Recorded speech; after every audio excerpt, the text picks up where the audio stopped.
These ones were in 1939 in Victoria.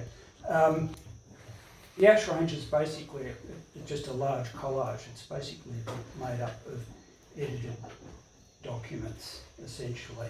And the section I'm going to read is a subsection of the 11th part of it, which is the 11th part deals entirely with the 1939 bushfires. They were bad in Canberra too. Yeah. That year. Well, it was a pretty big one, and but it was really just the Victorian stuff that I kind of focused on. Friday the 13th of January 1939 was ushered in with freshening northerly winds which rapidly developed into blistering gales.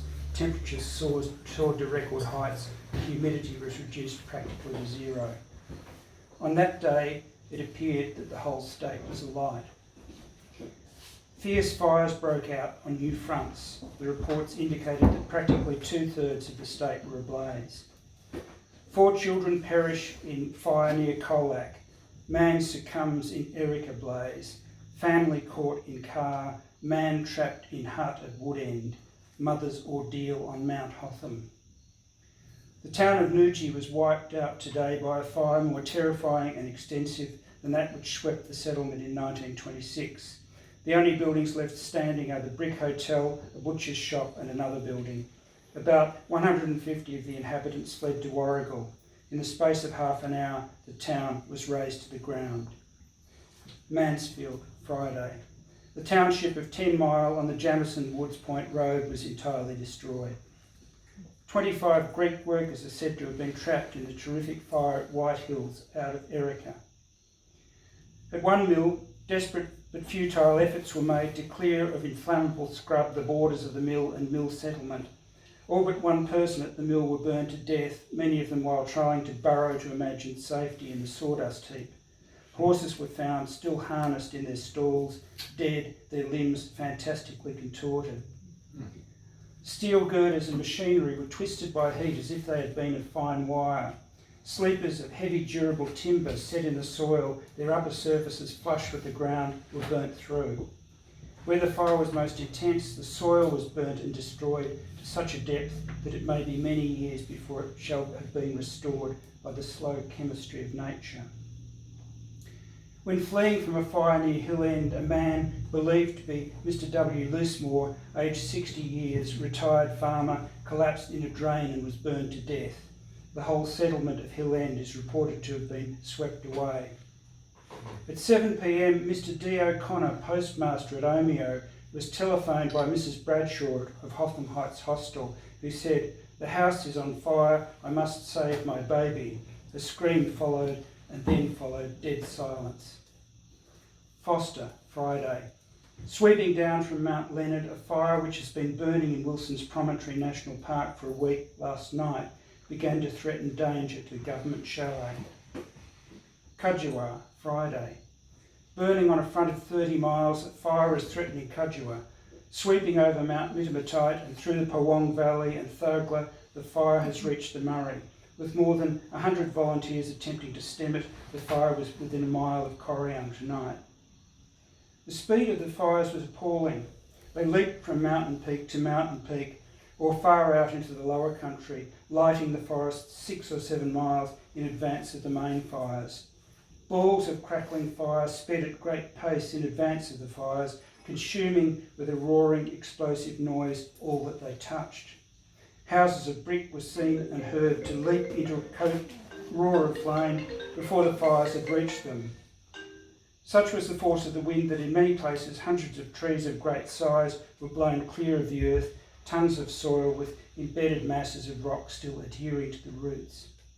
Huge volumes of inflammable gas, admixed with air, miles in length, 1,000 feet in depth, driven ahead of the fire by the strong hot winds, explode instantaneously. City heat record. Beeswax and honey melt. Ice flown to New South Wales. No prospect of rain. Maffra darkened. Erica was reported safe last night, but the neighbouring small settlements of Knott Siding and Amors Siding were destroyed. Okay, so that kind of had to be read. I'm going to jump to something very different, which is I did spend some time in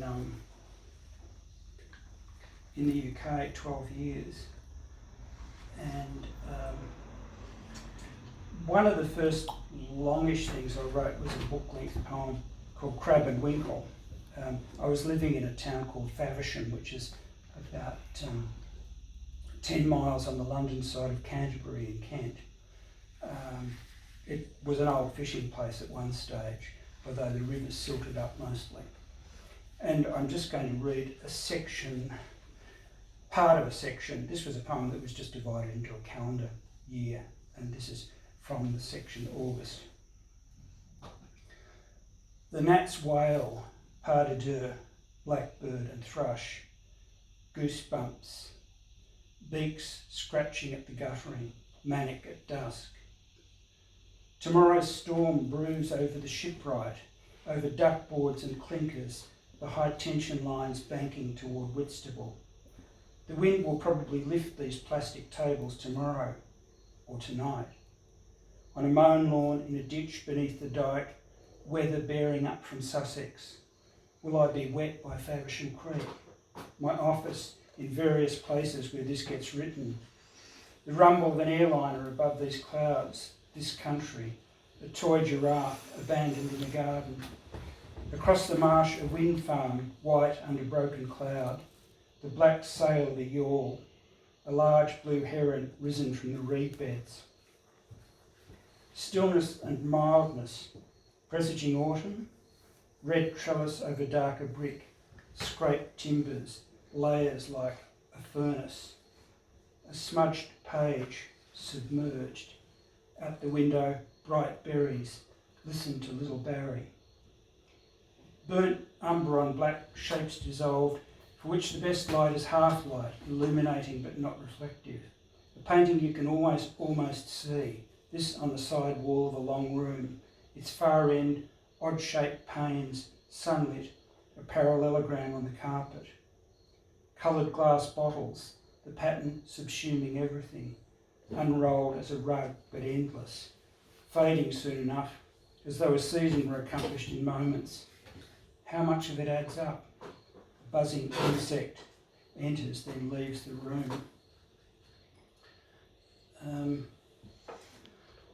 These next couple of shorter things are also UK poems. Mitchell's Fold. This was a sort of geological feature near the border of Wales. From white grit, a farm road, then moorland, a broken circle of stones. Two joggers approach, navigate the site as though touch could transfer energy. Otherwise, silence. Wales is blue haze. A kite hangs above the border.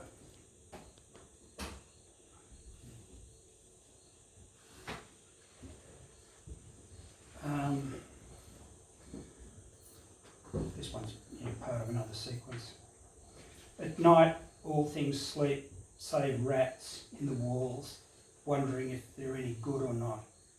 Outside, yellow streetlight on gillyflowers, a moss rooftop.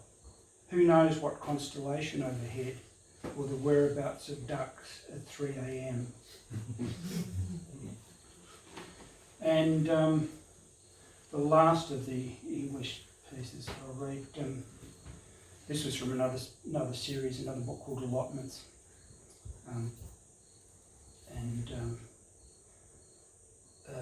Somebody said to me once, the poems seem to be more about pubs than about allotments.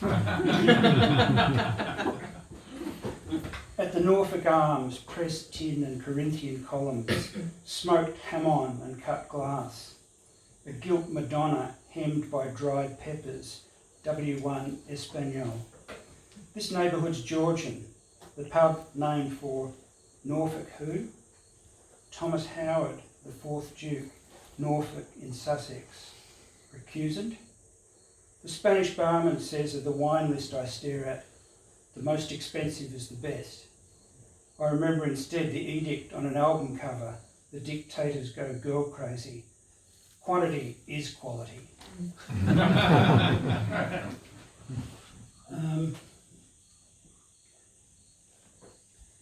Yeah, just some very short bits here. I keep writing little fragments and short things, which I kind of give the generic term dogs to. This one's called After Pete Brown. You won't need to know the Pete Brown poem anyway, that it's after. But it's kind of copies it. I stumbled into the John curtain and saw written on the tiles, John Forbes is fucking awesome.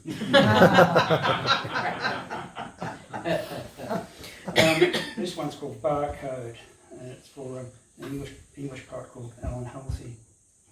If it's not a free country, at least it's a free house. The ghost of William Carlos Williams in a Faversham pub. I'd love to go back to Acapulco. It was so different and so easy. And one more shorty, or two more shorties. The art of poetry. Don't write when you have something to say. Write when you have nothing to say.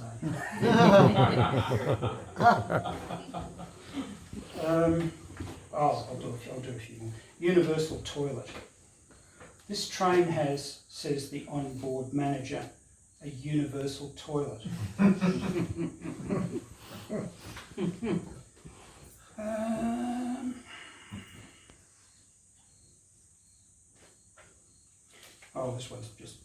This is pretty throwaway. Terzarima.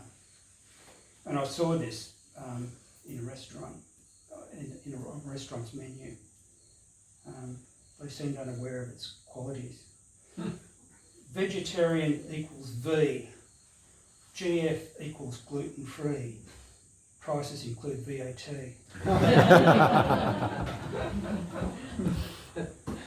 And